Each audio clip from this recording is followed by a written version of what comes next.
सांगली जिल्ह्यातील जत तालुक्यातील उमदी गावामधील करजगी या गावामध्ये 6/2/2025 रोजी एक समाज विघात अतिशय घृणास्पद अशी एक घटना घडली होती।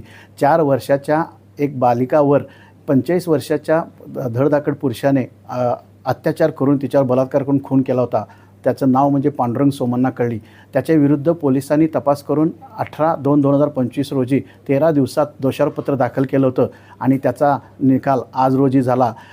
सरकार पक्षासमोर निश्चितच त्या दोषारोपपत्रातील पुरावा पाहता परिस्थितीजन्य असा पुरावा होता आणि सरकारी पक्षासमोर एक आव्हान होतं की यामध्ये आरोपीविरुद्ध गुन्हा सिद्ध करण्याच्या दृष्टीनं 15 साक्षीदार या कामी तपासले। त्यामधील एक साक्षीदार म्हणजे तिच्या मैताची चुलत बहीण, त्याचप्रमाणे एक तेथील असलेला स्वतंत्र साक्षीदार जो शेतामध्ये ट्रॅक्टरने शेत नांगरत होता। त्यांनी या आरोपी आणि ही मयत यांना शेवटचं पाहिलं होतं आणि अवघ्या 2 तासात तिचा घृणास्पद खून झाल्याचा उघडकीस आला प्रकार आणि त्या आरोपीच्याच घरामध्ये त्या आरोपीनं तिच्यावर खून करून तिला टिन बॉक्समध्ये म्हणजे जे ट्रंक असते त्या ट्रंकमध्ये कोंबून ठेवलं होतं आणि हा प्रकार उघडकीस आल्यानंतर समाजामध्ये खूपच वाईट असा हा प्रकार असल्याकारणानं हळहळ व्यक्त होत होती। त्याचा आज निकाल लागला आणि त्या आरोपीविरुद्ध जो पुरावा आला, सरकार पक्षाने त्यासाठी जे कष्ट घेतले, ज्या साक्षीदारांच्याकडून जी परिस्थिती आणली, त्या परिस्थितीला ग्राह्य धरून ही रेअरेस्ट रेअर केस आहे, समाजाला काळीमा फासणारी आहे, समाजामध्ये